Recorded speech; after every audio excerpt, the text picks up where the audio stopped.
Bonjour à tous. Nous sommes le jeudi 25 juin 2026 et notre cher ami Robin Hanni est avec nous aujourd'hui. Bienvenue mon ami. Merci beaucoup Nima de m'avoir invité. Merci à toi. Avec plaisir. Alors commençons Pravan par ce qui s'est passé il y a 2 jours, du 22 au 23 juin. 2 jours de réunion. L'une des plus importantes, à mon avis, s'appelait la 16e réunion des conseillers à la sécurité nationale des BRICS, qui s'est tenue à New Delhi en Inde. Le principal sujet, c'était la sécurité, ce qui se passe entre tous ces pays au sein des BRICS. Les participants à ce sommet ou à cette réunion étaient le Brésil, la Russie, l'Inde, la Chine, l'Afrique du Sud, l'Égypte, l'Éthiopie, l'Arabie saoudite et l'Indonésie.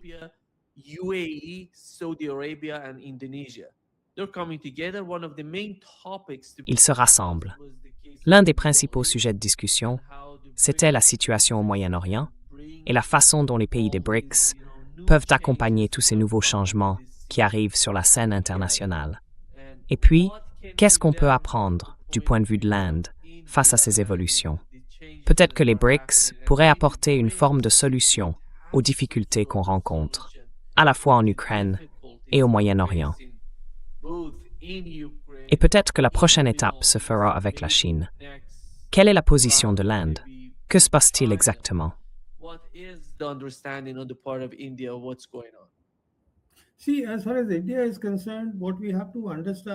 Voyez-vous, en ce qui concerne l'Inde, ce qu'il faut bien comprendre, c'est que l'Inde est un membre à part entière des BRICS. Elle fait partie de la Banque des BRICS, la nouvelle banque de développement, dont elle est membre à part entière. Mais l'Inde tient aussi beaucoup à être perçue comme proche du G7, et elle entretient des liens très étroits, à la fois avec les États-Unis et avec Israël. Donc pour ce qui est de l'Inde, je dirais qu'il y a une phrase que tout le monde se rappelle sans doute à propos de l'Inde, c'est celle qu'avait prononcée Marco Rubio il y a quelques mois. Lors d'une audition au Congrès, face à l'ambassadeur américain en Inde, Eric Garcetti, il avait alors déclaré que dans le cadre des BRICS, l'Inde est en gros toujours de notre côté. Sur les grandes questions, elle penche en notre faveur.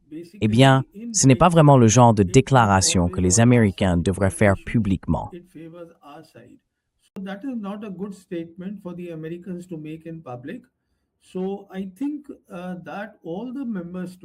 Je pense que tous les membres aujourd'hui ont bien ça en tête. Pour l'Inde, peut-être que les BRICS ne sont pas aussi importants que le fait d'être du côté des Américains. Et maintenant, vous savez, on regarde aussi une autre possibilité. Vous allez être surpris parce qu'en Inde, il y a ce qu'on appelle le RSS, qui est, pour le gouvernement au pouvoir, son organe idéologique, celui qui fournit l'idéologie au BJP, le RSS donc. Leur principal penseur, c'est un homme qui s'appelle Ram Madhav. Il a publié récemment un article dans l'Indian Express, un grand journal, où il explique encore que l'Inde doit avoir une sorte de passage direct vers la Méditerranée. Vous savez, l'IMEC, dont on a déjà parlé. Il dit que l'Inde devrait orienter sa politique étrangère dans cette direction, vers les pays de l'Union européenne, d'autant plus que nous avons aussi signé un accord de libre-échange avec eux.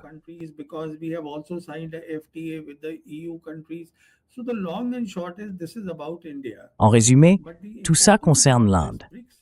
Mais l'importance de ce sommet des BRICS dont vous parliez, enfin pas le sommet lui-même, mais la réunion des conseillers à la sécurité nationale des BRICS, à mon avis, tenait surtout aux rencontres que Wang Yi, le ministre chinois des Affaires étrangères, a eues en marge de l'événement.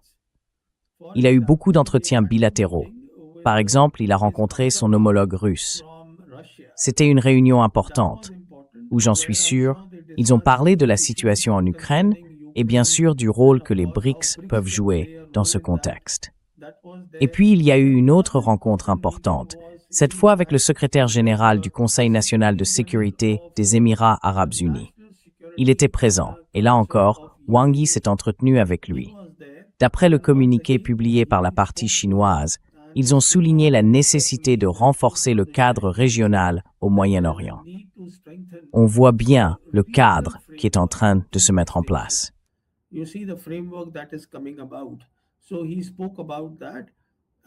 Il en a parlé, oui. Et il faut aussi savoir que tous les pays du Golfe, les pays du CCG, participent à l'initiative chinoise des nouvelles routes de la soie. La Chine exerce donc une grande influence sur l'ensemble de ces pays, à différents niveaux. Dans leur vision de l'avenir, quel que soit le projet de chaque pays, la Chine joue un rôle majeur, que ce soit dans les infrastructures physiques, les infrastructures numériques ou encore dans l'intelligence artificielle et tout ce qui va avec. Les Chinois ont vraiment un rôle clé. C'était donc un autre point important. En fait, ce que je veux dire, c'est que la réunion parallèle semblait, elle, plus importante.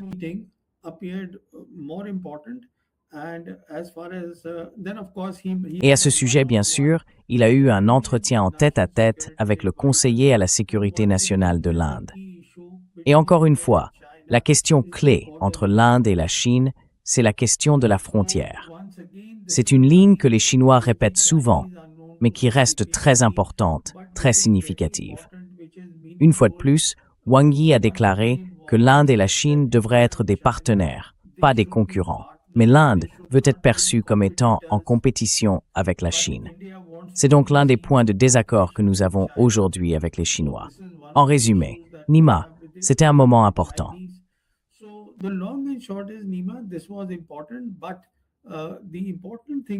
Mais ce qui compte vraiment, c'est le sommet qui aura lieu en septembre. Il faudra voir combien de pays y participeront.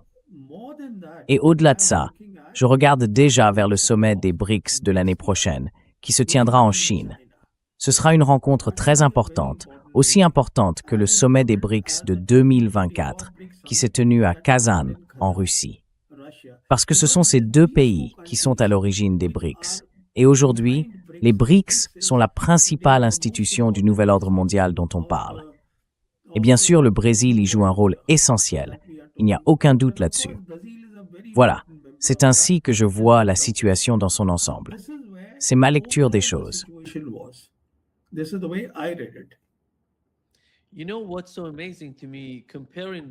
Vous savez, ce qui me frappe vraiment quand je compare le Brésil à l'Inde, c'est que le Brésil, même s'il est tout près des États-Unis, ici en Amérique latine, ne cherche pas autant que l'Inde à se rapprocher de Washington. Même avant Lula, on avait un président très favorable à Donald Trump et à tout ce qui allait avec. Mais malgré ça, il n'a pas vraiment nui au Brésil sur le plan des BRICS, ni à la relation entre le Brésil et les BRICS. Vous voyez, on a deux partis politiques ici au Brésil qui se battent l'un contre l'autre. Mais les deux comprennent et reconnaissent l'importance des BRICS et ce que cela représente pour l'avenir du pays. Parce qu'ils voient bien ce qui s'est passé à Cuba, par exemple, ou au Venezuela. Et ça, c'est la réalité de l'Amérique latine.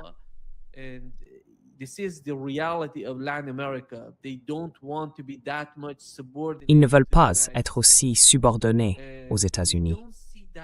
Et on ne voit pas ça en Inde. On a l'impression qu'ils pensent... Enfin, ce qui m'inquiète à propos de l'Inde, c'est que tout le monde veut que l'Inde devienne une grande puissance, à mon avis. Parce qu'au fond, il faut se rappeler qu'ils ont été une colonie de l'Empire britannique et que les souffrances qu'ils ont connues ont marqué profondément l'histoire du peuple indien.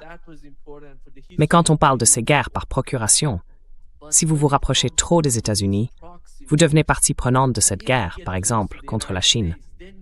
Et ça, c'est extrêmement dommageable pour l'Inde si elle veut prospérer sur le long terme.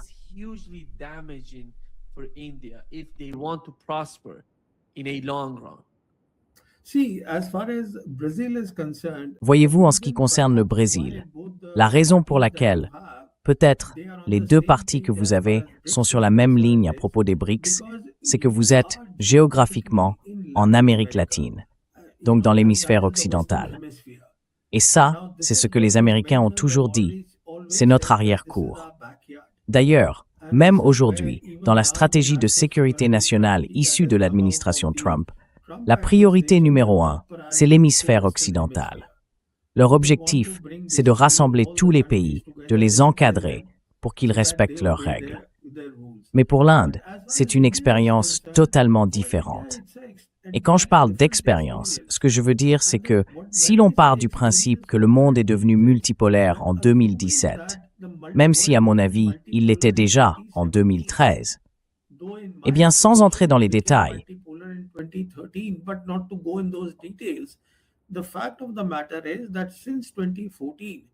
en réalité, depuis 2014, c'est le gouvernement Modi, dirigé par le BJP, qui est au pouvoir en Inde.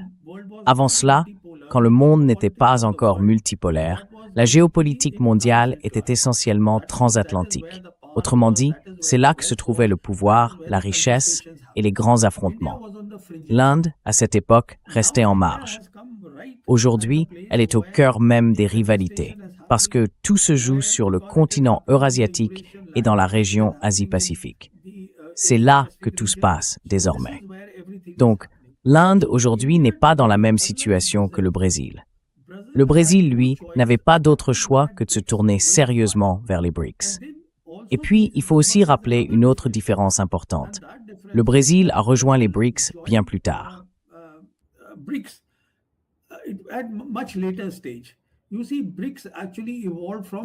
Vous savez, les BRICS viennent en fait du RIC. Et le RIC, c'était la Russie, l'Inde et la Chine.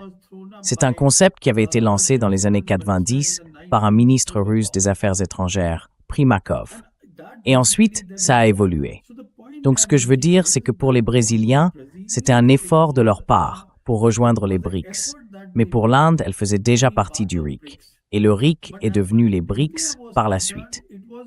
Ce n'est donc pas un projet dans lequel les Indiens ont dû s'investir particulièrement. Ils étaient simplement là comme membres fondateurs. Et aujourd'hui, ce qui s'est passé selon moi, c'est qu'en Inde, on considère que le monde est désormais multipolaire, avec trois grandes puissances, l'Amérique, la Chine et la Russie.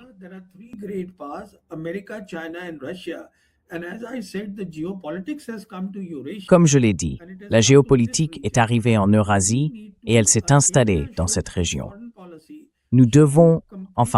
L'Inde devrait avoir une politique étrangère pleinement alignée sur les BRICS. Mais pour une raison ou une autre, le gouvernement indien, dans sa sagesse, a décidé qu'il voulait se rapprocher des États-Unis, d'Israël, des Européens de l'Ouest et de l'Union européenne. C'est pour ça que Ram Madhav parle de cette nouvelle approche, selon laquelle l'indo-méditerranéen serait la nouvelle orientation et que l'indo-atlantique pourrait devenir la vision de l'Inde au XXIe siècle. Il parle de tout cela. Donc Nima, la situation des deux pays est très différente quand on compare, par exemple, le Brésil et l'Inde. Oui.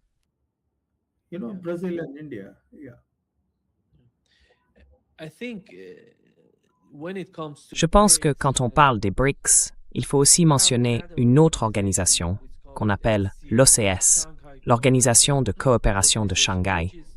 C'est en quelque sorte une coalition axée sur la sécurité. Les pays qui en font partie ont avant tout des préoccupations de sécurité. Les BRICS, eux, étaient surtout centrés sur les questions économiques et sur l'économie en général. Mais voyez-vous l'avenir de cette façon? Parce que l'ONU, avec le temps, et surtout avec la guerre en Asie de l'Ouest et tout ce qui s'est passé récemment, eh bien l'ONU, à cause de la structure du Conseil de sécurité, ne fonctionne plus vraiment. On voit des pays puissants, comme l'Inde, par exemple, ou le Brésil, qui ne font pas partie du Conseil de sécurité. Et au final, on a seulement quelques pays qui décident de tout, ou presque.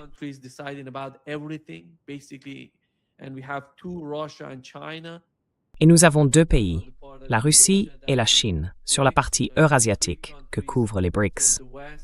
Et trois pays viennent de l'Occident. Toute la structure des Nations Unies est remise en question, parce qu'elle n'a pas été capable de mettre fin au génocide au Liban, à Gaza, en Palestine par exemple. L'un des sujets principaux hier, c'était les rapports de l'ONU qui montrent ce qui se passe en Palestine. Et personne ne semble avoir le moindre pouvoir pour mettre fin à cette guerre. Tout se joue sur le champ de bataille. Mais quand on parle des BRICS et de l'Organisation de coopération de Shanghai, à mon avis, ils peuvent apporter un souffle nouveau à l'ensemble de la communauté internationale. Et selon vous, à quel moment les deux camps vont-ils décider? Qu'en est-il des préoccupations de sécurité dans les autres régions du monde?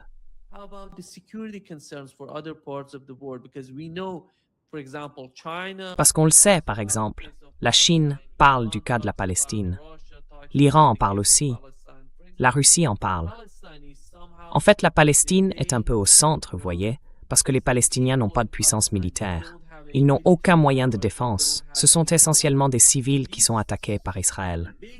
C'est un énorme test pour l'ONU. Mais elle a échoué à proposer la moindre solution.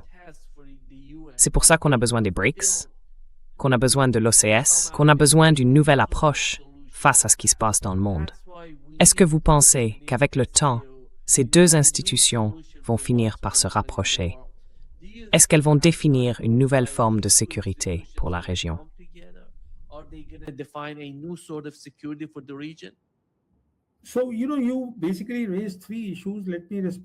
Alors, vous savez, vous avez soulevé 3 points. Laissez-moi y répondre.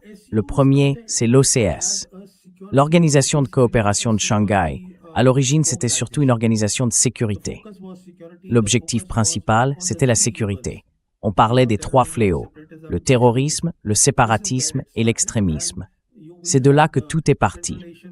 On y retrouvait les pays d'Asie centrale, donc essentiellement ceux qui faisaient autrefois partie de l'Union soviétique.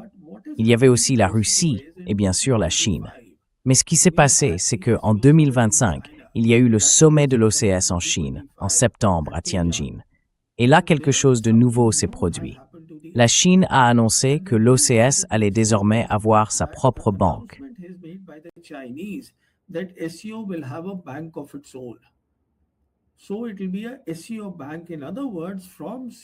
Donc ce sera une banque de l'OCS. Autrement dit, après la sécurité, il passe maintenant aussi au développement. Ce que je veux dire, c'est qu'aujourd'hui, à mon avis, l'OCS regarde surtout vers le continent eurasiatique, sans l'Europe de l'Ouest. Alors que les BRICS, eux, ont une portée mondiale.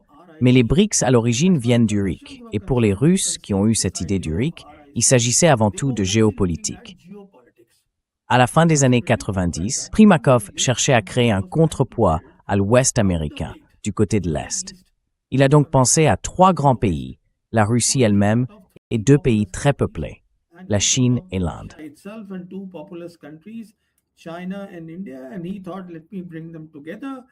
Et il s'est dit, je vais les rassembler. Et ensuite, vers 2008, les Chinois ont compris qu'ils pouvaient y intégrer la géoéconomie, parce que c'était leur point fort. C'est de là qu'est née l'initiative des nouvelles routes de la soie. Donc ce qu'il faut retenir, c'est que les BRICS ont une portée mondiale.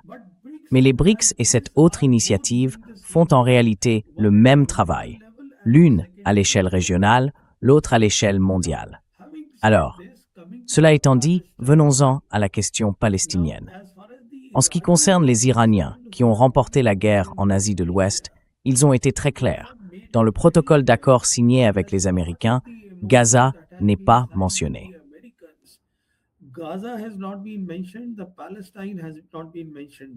La Palestine n'a pas été mentionnée là-dedans. Mais je pense que même le professeur Marandi, je l'ai entendu dans une interview ou ailleurs, parlait du fait que la question palestinienne est extrêmement importante. Et si elle l'est, c'est parce que, selon moi, une fois que le protocole d'accord deviendra un accord définitif, et je crois vraiment que ce sera le cas, ça ne se fera peut-être pas dans 60 ou 90 jours, mais ça finira par arriver, plutôt tôt que tard. Tout simplement parce que le président Trump veut sortir de cette guerre. Il a d'autres priorités. Ce n'est pas sa guerre. Et bien sûr, les Américains en paieront le prix fort.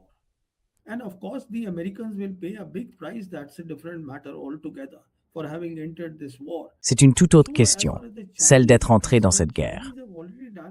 En ce qui concerne les Chinois, ils ont déjà beaucoup travaillé sur le sujet. Souvenez-vous, en 2024, les autorités de Pékin ont réuni 14 factions palestiniennes, dont le Fatah et le Hamas. Pourquoi? Parce qu'ils cherchaient à mettre en place une structure d'autonomie palestinienne.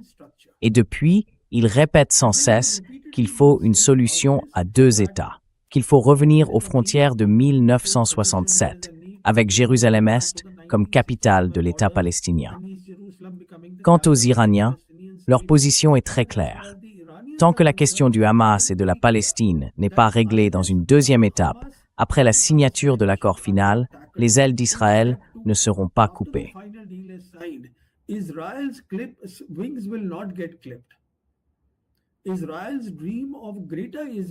Le rêve d'Israël d'un grand Israël ne s'arrêtera pas avec la signature de l'accord final. Il ne prendra fin que lorsque la question palestinienne sera résolue. Alors la question c'est, pourquoi ai-je autant d'espoir que ce problème finira par être réglé?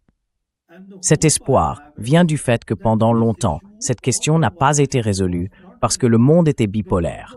Ensuite, il est devenu unipolaire. Et aujourd'hui, il est multipolaire, avec 3 grandes puissances. Ce n'est plus une seule grande puissance, l'Amérique. Il y en a 2 autres. Et maintenant, au Moyen-Orient, on voit se mettre en place un cadre régional pour traiter les problèmes régionaux, où tous les pays de la région se sont réunis. Tous ces pays comprennent la situation, y compris celui qui vient de l'extérieur, mais qui joue désormais un rôle régional, le Pakistan.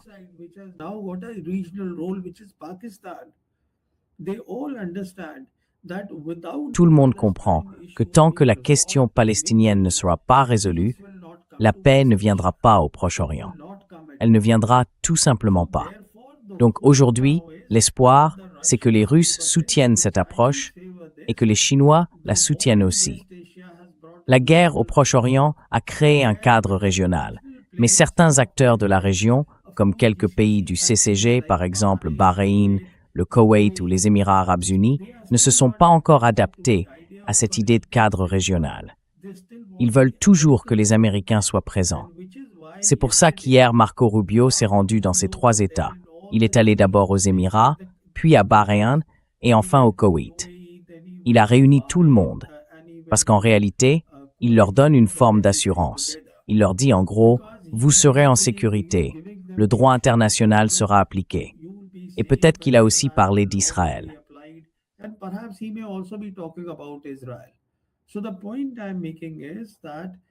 Ce que je veux dire, c'est que je vois beaucoup d'espoir et une vraie possibilité que les Iraniens puissent accomplir quelque chose de très important. Et c'est là que le nouvel ordre mondial entre en jeu.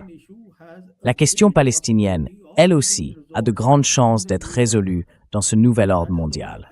C'est comme ça que je le vois. Et bien sûr, les BRICS et l'Organisation de coopération de Shanghai, qui ont beaucoup évolué, auront un rôle très important à jouer, parce que ce sont des institutions majeures. Quant à l'ONU, Wang Yi a déjà déclaré que le secrétaire général devait être une personne neutre.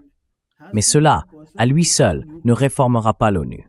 Parce que toutes les institutions qui ont été créées, les institutions de Bretton Woods, le FMI, la Banque mondiale, devront elles aussi être réformées.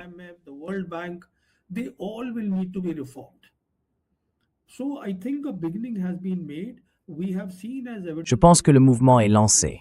On voit déjà sur le terrain au Moyen-Orient qu'un nouvel ordre régional est en train d'émerger. C'est une vraie possibilité.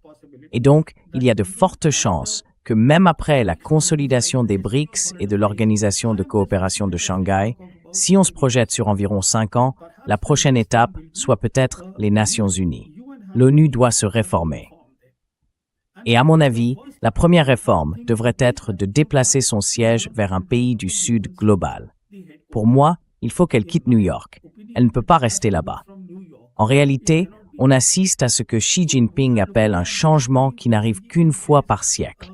Et selon moi, un bon départ a été pris au Moyen-Orient.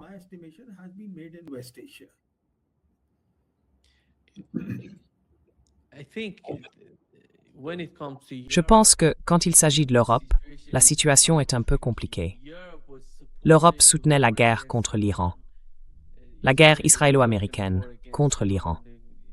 La chancelière allemande, avant que la guerre ne commence, après la première phase du conflit, c'est-à-dire l'attaque israélienne de juin 2025, a déclaré « Ils font le sale boulot à notre place contre l'Iran ». Ensuite, il y a eu la deuxième phase de la guerre, quand Israël et les États-Unis se sont alliés pour attaquer l'Iran. Au départ, ils soutenaient cette guerre.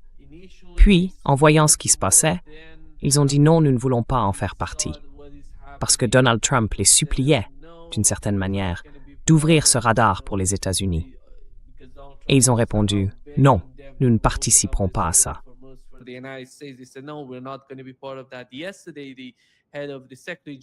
Hier, le secrétaire général de l'OTAN a déclaré que les États-Unis avaient mené plus de 4 à 5 000 vols en utilisant des bases américaines en Europe pour attaquer l'Iran.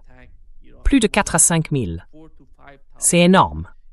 Parce que, du côté iranien, du moins d'après ce que j'ai lu dans les médias iraniens et internationaux, on pensait que l'Europe aidait les États-Unis, surtout sur le plan du renseignement et peut-être de la défense, en envoyant leurs capacités défensives et leurs radars de communication pour aider Israël à se défendre dans la guerre. Et puis, on voit le secrétaire général de l'OTAN sortir et dire « Non, nous faisions partie des offensives. Nous faisions tout pour faciliter les attaques contre l'Iran. »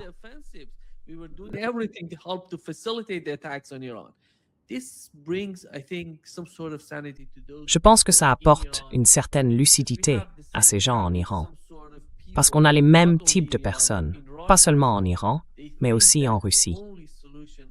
Ils pensent que la seule solution pour ces deux pays, c'est de se rapprocher de l'Occident, d'avoir de meilleures relations avec l'Ouest. Mais le problème, c'est que l'Occident ne comprend pas ça. Il n'en veut pas. Quand ces pays vont dans cette direction, l'Occident voit ça comme une forme de faiblesse. Et je pense que c'est un point très important pour les Iraniens, pour les décideurs en Iran. Mais malgré tout ça, comment voyez-vous l'Europe se redéfinir et se repositionner face aux nouveaux changements en cours?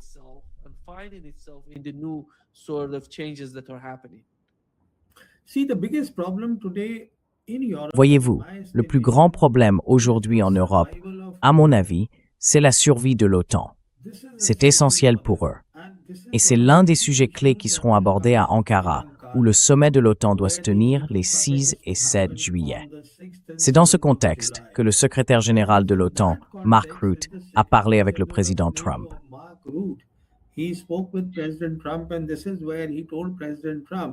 Et c'est là qu'il a dit au président Trump qu'environ 4 à 500 vols américains avaient décollé de bases italiennes dans cette guerre au Moyen-Orient. Il lui a aussi expliqué que désormais, les Européens faisaient eux-mêmes une bonne partie du travail, en précisant que les pays européens avaient dépensé quelque chose comme 1 300 milliards de dollars. Parce que du point de vue américain, si l'OTAN doit continuer d'exister, ce sont les alliés européens qui doivent assumer l'essentiel de l'effort. En clair, ces 1 300 milliards de dollars, c'est l'argent que les Européens ont versé aux États-Unis pour acheter des armes là-bas afin de combattre la Russie. Le problème de l'Union européenne et des Européens, surtout en Europe de l'Ouest, c'est qu'ils ne semblent pas comprendre que la Russie possède un immense territoire, qu'elle dispose de ses propres ressources et qu'en réalité, elle n'a aucune raison d'aller envahir l'Europe de l'Est ou un autre pays.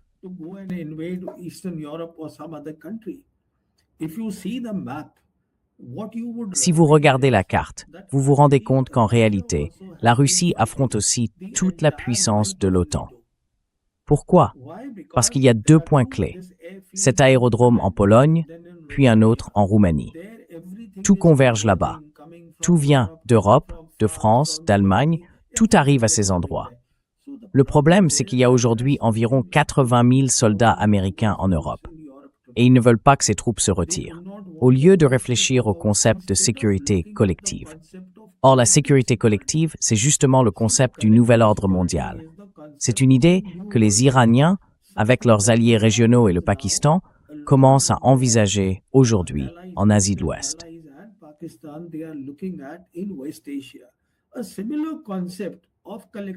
Un concept similaire de sécurité collective leur a été proposé à de nombreuses reprises par les Russes. Lavrov continue d'en parler en disant qu'il faut une sécurité collective, parce qu'il n'y a aucun sens à considérer la Russie comme un adversaire. Pourquoi ne pas vous rassembler tous sous le même parapluie de la sécurité collective? Mais les Européens de l'Ouest ne veulent pas le faire, parce qu'au fond, c'est de la russophobie. Ils n'arrivent pas à se détacher de leurs dirigeants, ils n'arrivent pas à sortir de cette logique, à mon avis.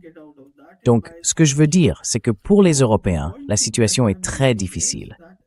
Pourquoi si difficile, justement à un moment où le monde est en train de changer? Ces pays-là, leur sécurité non plus n'est pas garantie.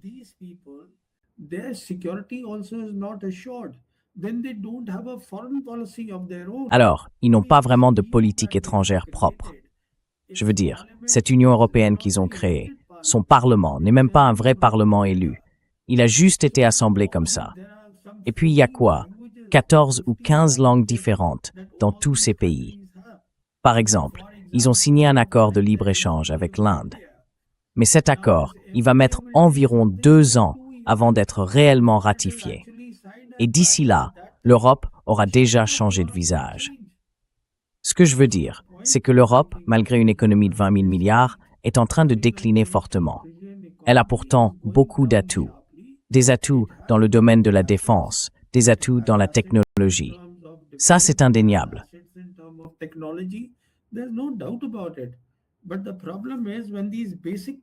Mais le problème, c'est que quand ces choses de base ne sont pas réglées, si on n'arrive même pas à faire ça, alors évidemment, on est dans une très mauvaise posture.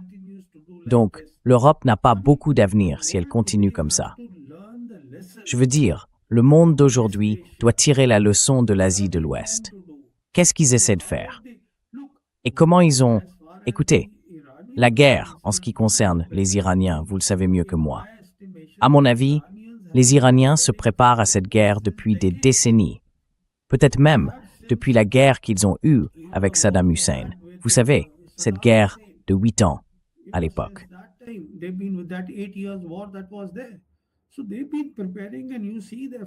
Ils se sont donc préparés, et on le voit bien dans leurs installations. Tout est souterrain. Leur capacité de production, leurs drones, tout est enfoui sous terre. Et de manière très pragmatique, ils ont noué des relations avec la Russie. Ils ont aussi établi des liens avec les Chinois. C'est d'ailleurs pour ça qu'en 2026, ce qui s'est passé, et c'est sans doute une des leçons que les Iraniens ont tirées de la guerre de 12 jours, c'est qu'ils ont abandonné le GPS pour passer au système Beidou des Chinois. Et Beidou, c'est un système très puissant. Il fonctionne à 2 niveaux. D'abord la constellation de satellites Beidou, puis les satellites d'appoint Yagon, qui opèrent en orbite terrestre basse.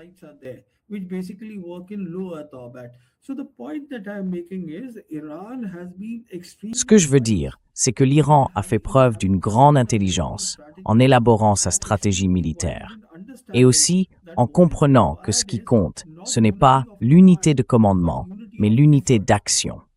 Tous ces alliés, ce qu'ils appellent le front de la résistance, c'est justement cette unité d'action. Tous ces pays, comme le Hezbollah et d'autres, sont essentiels pour leur défense. Il n'est donc pas question pour eux de les abandonner. Autrement dit, l'Iran a fait quelque chose que beaucoup de gens n'avaient absolument pas prévu. Et maintenant, les Européens, puisque nous parlons d'eux, à mon avis, leur grande inquiétude, c'est la conférence de l'OTAN, le sommet de l'OTAN qui doit se tenir à Ankara et qui sera vraiment très important.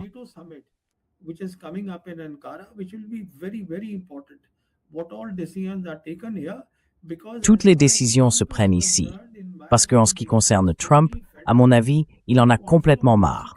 Il veut en gros se tourner vers l'océan Arctique.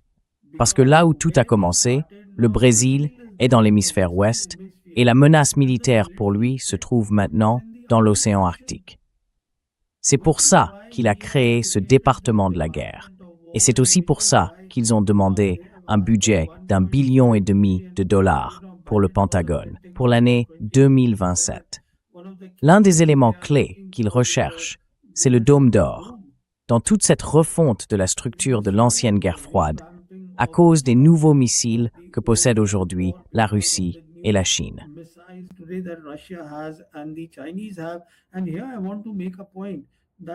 Je voudrais souligner ici que les Iraniens sont un peuple extrêmement intelligent. Ils ont compris que quand on a un adversaire situé à plus de 1000 km, comme Israël, ce qu'il faut, ce sont des missiles. Il faut la suprématie des missiles, pas la suprématie aérienne. Parce que pour dominer dans les airs, il faut aussi des ravitailleurs et beaucoup d'autres moyens. Et pour un pays soumis à d'énormes sanctions depuis 1979, ils ont dépensé leur argent avec une grande prudence. Franchement, chapeau à tous les Iraniens en ce qui me concerne. J'ai beaucoup d'estime et d'admiration pour eux.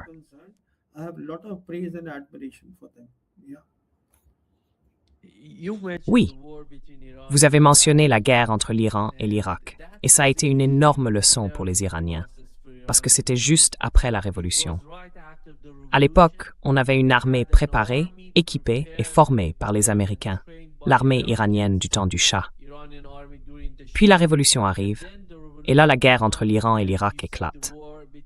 Ce qui s'est passé à ce moment-là, c'est que l'Iran a appris sur le champ de bataille que ces magnifiques avions de chasse, ces appareils sophistiqués, ne servaient pratiquement à rien sur le terrain. Alors, quelle était la solution? Ils n'avaient pas de missiles. Ils n'avaient aucune véritable capacité militaire sur le champ de bataille. Ils ont utilisé les avions de chasse pour essayer d'obtenir une certaine supériorité aérienne, mais ça n'a pas vraiment fonctionné.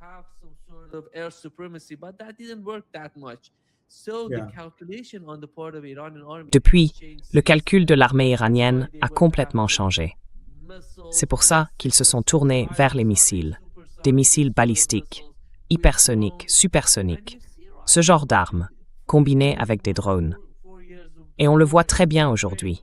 Après plus de 4 ans de guerre entre la Russie et l'Ukraine, la Russie n'utilise pas tant d'avions de chasse contre l'Ukraine.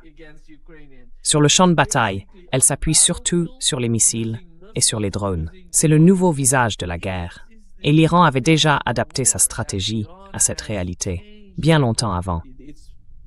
Ce qui m'étonne, c'est qu'à chaque fois que l'Occident ou l'Empire américain essaye d'agir contre l'un de ces pays, par exemple la Russie, il suffit d'imaginer la Russie avant le début de la guerre.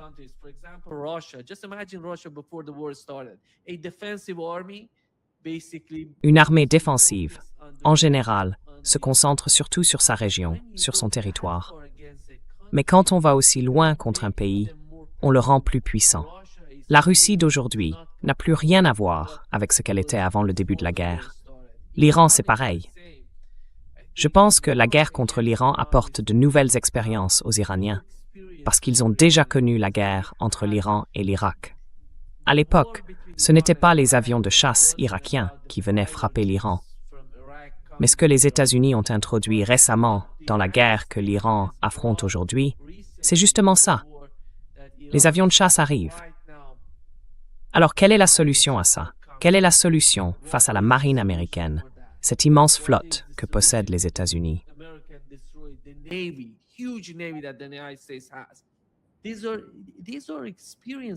Ce sont des expériences que l'armée iranienne possède, les gardiens de la révolution, l'ensemble de la puissance militaire de l'Iran.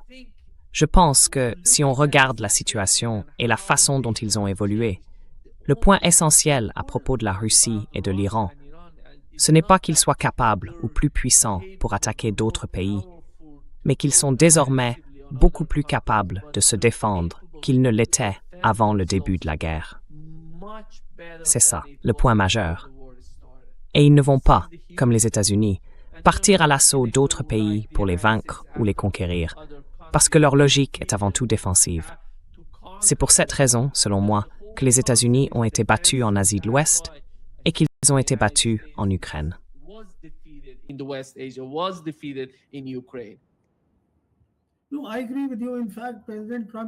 Je suis d'accord avec vous.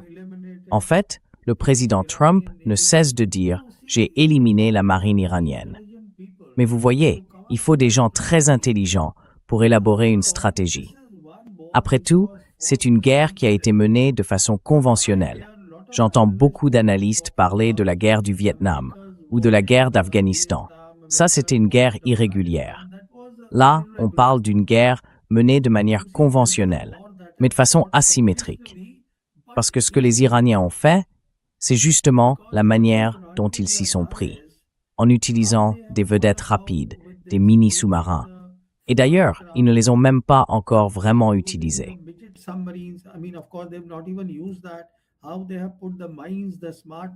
Comment ils ont placé les mines intelligentes, les mines classiques, comment ils s'en sont servis, et comment ils ont compris que le centre de gravité de la guerre, c'est le Golfe Persique.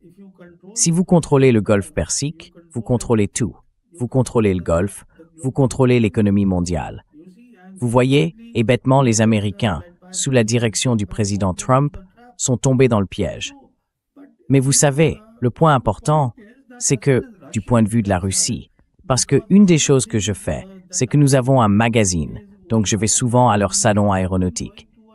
Et franchement, tout le mérite revient au président Poutine.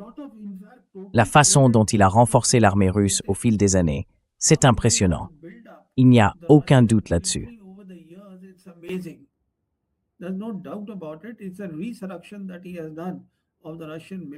C'est une véritable résurrection qu'il a opérée pour l'armée russe. Et aujourd'hui, cette armée, enfin, tout le monde sait que la Russie ne perdra pas cette guerre. La Russie va la gagner. Mais le problème, c'est que toute l'OTAN soutient Zelensky. Tous ces pays de l'OTAN sont là. Donc c'est une question de temps. Et les Russes sont très clairs. Les territoires qu'ils ont pris, ils les gardent. Ils les ont déjà intégrés à leur territoire, à leur souveraineté. Alors oui, je suis d'accord avec toi, Nima. Surtout pour l'Iran, ce qu'on voit là, après tout, les Russes viennent de l'Union soviétique. Mais ce que les Iraniens ont accompli, c'est absolument spectaculaire. C'est exceptionnel. C'est incroyable.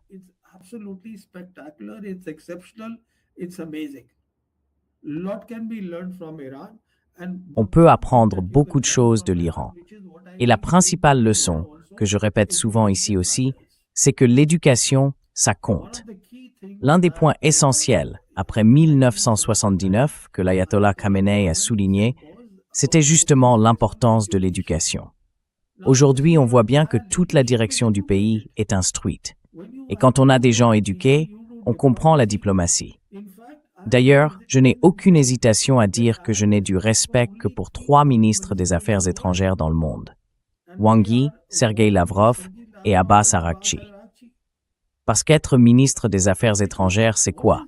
C'est que tout ce qu'on dit doit avoir du sens. Pas de rhétorique vide. Chaque mot doit être chargé de signification. Bref, oui, beaucoup d'admiration.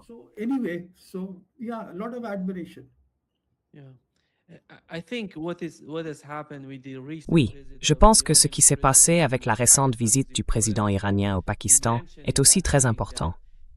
Il a dit pendant cette rencontre qu'il fallait créer une nouvelle architecture de sécurité pour la région. Elle inclut le Pakistan, l'Arabie saoudite, le Qatar, la Turquie. Il a cité tous ces pays, des acteurs majeurs d'ailleurs en Asie de l'Ouest. Et puis, un autre point, le président du Parlement iranien, en Azerbaïdjan, a déclaré qu'on ne peut pas construire sa sécurité au détriment de l'insécurité des autres. Et ça, je pense que c'est la nouvelle réalité de la région. L'Iran ne peut pas, disons-le clairement. La sécurité de l'Iran dépend, par exemple, de celle du Pakistan. Tout est lié. Ce sont des pays voisins. Et on ne peut pas coopérer avec l'ennemi tout en prétendant faire partie de la région. Si on veut une région prospère, c'est ça, la nouvelle réalité. Alors selon vous, jusqu'où la région est-elle prête à aller dans cette direction?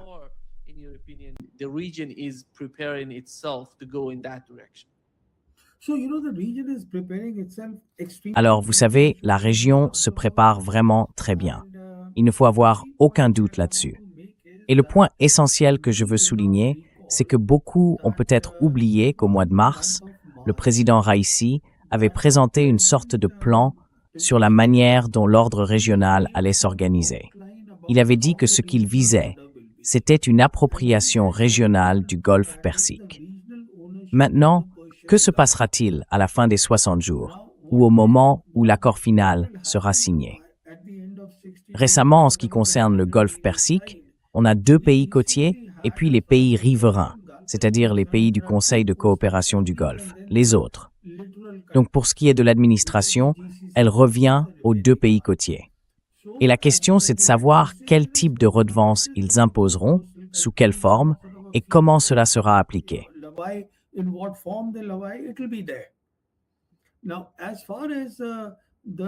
Alors, en ce qui concerne les pays de la région, récemment, le Premier ministre du Qatar est venu à Mascate justement pour en parler. Il s'agissait de discuter de la manière dont les pays de la région devraient envisager le golfe Persique, le détroit d'Ormuz et le golfe d'Oman, tout ce couloir stratégique. Ensuite, le président iranien a déclaré qu'il fallait mettre en place un cadre islamique plutôt qu'un cadre américain.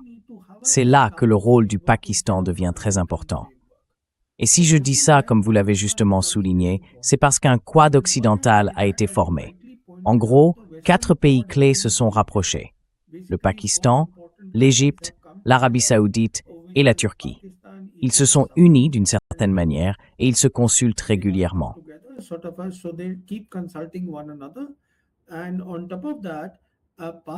Et en plus de ça, le Pakistan est passé très vite du rôle de facilitateur, comme c'était le cas le 11 avril quand il aidait aux discussions, à celui de médiateur.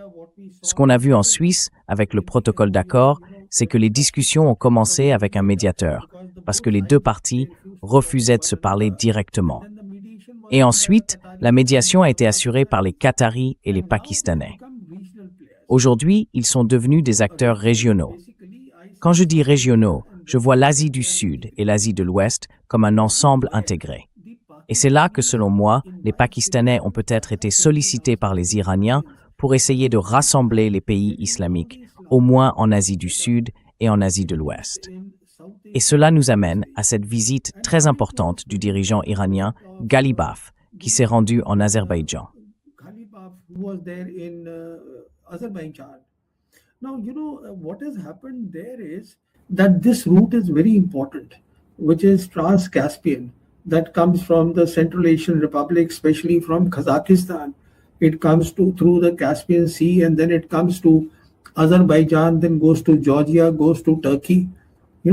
So what the Americans had done was, if you recall, I think this was in the month of, it was in 2025 August. If I remember, this happened in the White House, that they got the Armenian and the Azerbaijani leadership together. And some sort of an agreement came about. And the whole idea of the agreement was that the Americans also want to be in Kazakhstan, basically doing this dealings on minerals with the Kazakh government. And they wanted to use this route, which is now being called the middle corridor. It comes Trans-Caspian.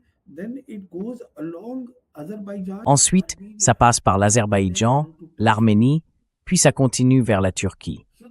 Ce que je veux dire, c'est que tout ça est en train de se faire. Mais les Iraniens avancent de manière très intelligente. Non seulement ils construisent un ordre régional fondé sur le consensus, mais ils essaient aussi de rassembler tout le monde en Asie de l'Ouest. En plus, ils veillent à renforcer encore davantage leurs bonnes relations avec les Azerbaïdjanais. Parce qu'au bout du compte, tout cela va s'intégrer.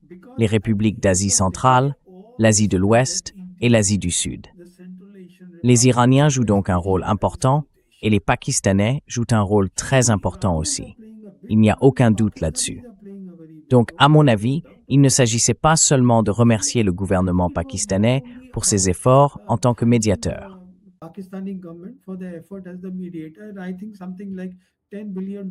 Et je crois qu'il y a eu environ 10 milliards de dollars d'échanges commerciaux, avec quelques accords signés entre les Iraniens et les Pakistanais. Mais je pense que les Pakistanais, eux, auraient parlé d'un rôle un peu plus large, en essayant de rassembler au moins les pays de l'OCI, 57 pays, ceux de cette région, pour qu'ils soient réunis. Donc ça pourrait être une mission que les Pakistanais assument, puisqu'ils sont désormais un acteur régional. Voilà, c'est un peu la configuration des équipes, et elle semble plutôt optimiste. Et l'un des points essentiels, encore une fois, c'est qu'il n'y aura plus de bases militaires étrangères en Asie de l'Ouest. C'est bien ce qu'on observe aujourd'hui. Et puis, le commerce se fera en monnaie locale.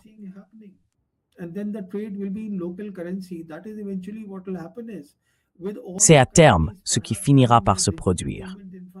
Tous les pays auront sans doute une infrastructure de paiement numérique en place, ce qui leur permettra d'échanger dans leur monnaie locale. Et si je peux ajouter quelque chose, vous savez, beaucoup de gens ne cessent de dire qu'il faut que l'Iran ait l'arme nucléaire. À mon avis, l'Iran n'aura jamais l'arme nucléaire. Pour une raison très simple. Si l'Iran en possédait une, tous les pays de la région verraient l'Iran comme une puissance hégémonique. La confiance mutuelle disparaîtrait. Or, cette confiance est la base même d'un partenariat régional. Donc, si l'on veut construire un cadre régional solide, je suis convaincu que les Iraniens, qui sont des gens très sages, n'iront pas dans cette direction. Ils n'ont pas besoin de l'arme nucléaire. Voilà où nous en sommes. So this is where we are. Je pense que du côté iranien, la compréhension est la suivante. Ils n'ont pas besoin d'armes nucléaires. C'est pour ça qu'ils ont précisé dans le protocole d'accord qu'ils ne cherchaient ni à construire, ni à acheter d'armes nucléaires. Et c'est évident de leur part.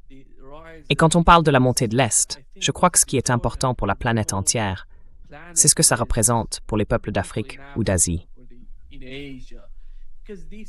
Pendant très longtemps, les États-Unis ont été la seule superpuissance et l'Occident est, disons, le principal fournisseur de technologie, de tout en fait. Tout venait de l'Ouest. Mais aujourd'hui, avec la montée de l'Est, quand on regarde ce qui se passe là-bas, ils ont l'énergie, ils ont la technologie, ils ont tout. Et ça, c'est une nouvelle alternative pour le monde.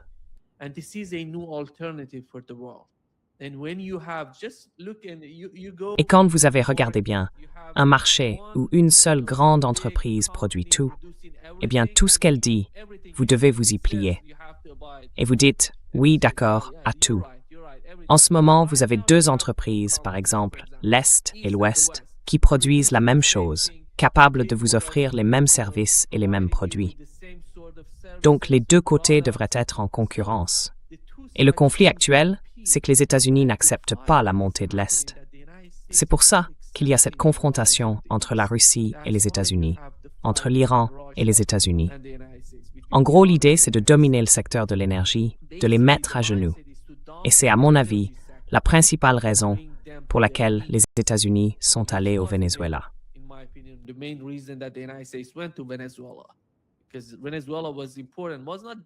Parce que le Venezuela comptait, oui, mais pas tant que ça. Ce qui comptait vraiment, c'était la Chine. La Chine fait partie de l'Est. Et quand on parle de l'Est, la Chine, c'est une énorme partie de ce qu'on désigne par là.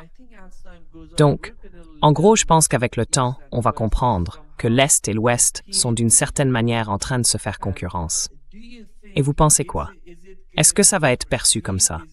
Parce que quand on se concentre trop sur une question régionale, on ne voit pas l'ensemble. On ne voit pas à quel point tout ça peut avoir un impact énorme pour les peuples africains, par exemple, ou pour les gens ici, en Amérique latine. Ce sont après tout des changements majeurs.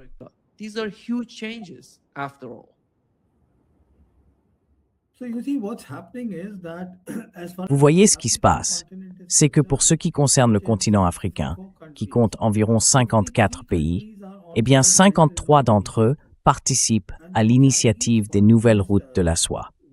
Et le ministre chinois des Affaires étrangères, chaque fois qu'il y en a un nouveau, la première chose qu'il fait, c'est d'aller en Afrique. Ce qu'il faut comprendre, c'est que ce concept des nouvelles routes de la soie a certes quelques limites, mais dans l'ensemble, c'est quelque chose de très positif pour ces pays en développement. Et d'ailleurs, j'irais même jusqu'à dire que quand on parle aujourd'hui du Sud global, vous savez, cette expression existe depuis longtemps, eh bien, ce qu'elle désigne vraiment, c'est justement les pays engagés dans l'initiative des nouvelles routes de la soie. En réalité, ces pays-là, ce sont le Sud global.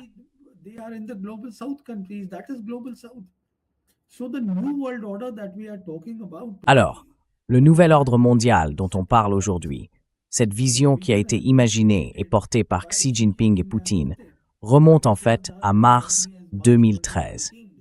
Aujourd'hui, elle est devenue une réalité au Moyen-Orient, après la guerre et grâce à l'Irak. Et dans cette nouvelle vision, ce qu'on voit, c'est que la majorité des pays du Sud global, qui représentent près de 80% de la population mondiale, sont en train d'y être attirés. Dans le cadre de l'initiative des nouvelles routes de la soie, comme vous le savez, il y a aussi une deuxième composante, la route de la soie numérique. Elle concerne la connectivité, à la fois matérielle et logicielle. La connectivité matérielle, elle s'est déjà étendue à de nombreux pays qui profitent de ces infrastructures. Par exemple, en Iran, il y a le système Beidou, le système spatial, mais aussi les câbles sous-marins et les fibres optiques que les Chinois installent dans de nombreux pays.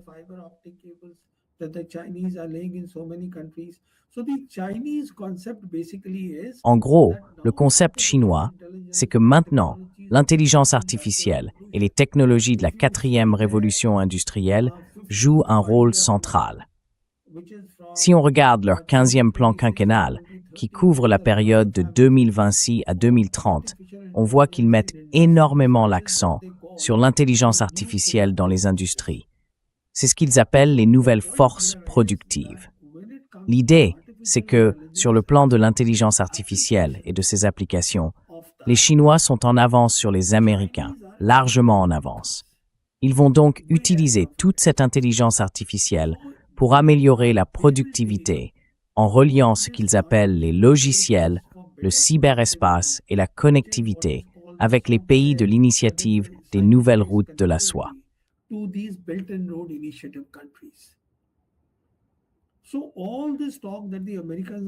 Tout ce discours des Américains sur la compétition avec la Chine, qui porte essentiellement sur la technologie, c'est parce que la technologie est en train de redéfinir la géopolitique. La technologie, c'est à la fois une source de puissance économique et de puissance militaire. C'est le fondement même du pouvoir et de la richesse. C'est la technologie. Alors oui, il y a de l'innovation aux États-Unis aujourd'hui, mais ce que les Chinois font très bien, c'est l'application, la mise sur le marché de ces innovations. Et là-dessus, ils sont excellents. C'est ça qui se passe en ce moment. Mon point, c'est que le monde change à une vitesse telle que beaucoup d'entre nous ne se rendent même pas compte de ce qui est en train d'arriver.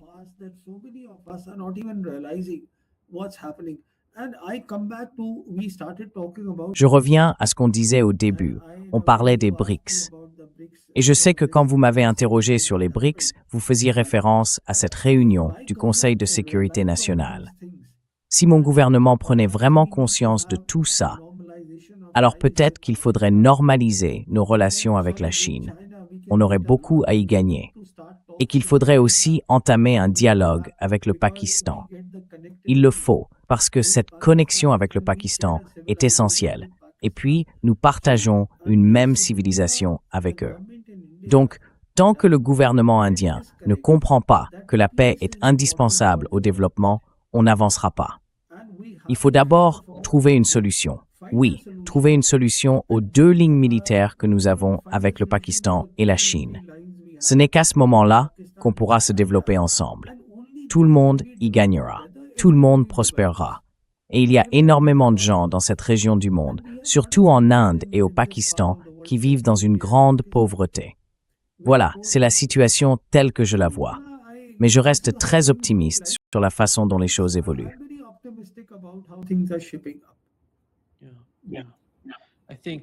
Je pense qu'en comparaison avec il y a 5 ans, il suffit d'imaginer à quel point le monde a changé depuis. C'est incroyable.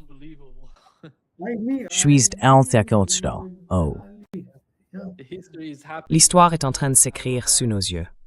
Merci. Merci, Pravan, d'être avec nous aujourd'hui. C'est comme toujours un vrai plaisir. Merci, Nima, de m'avoir invité. Merci beaucoup. Au revoir. Bye bye.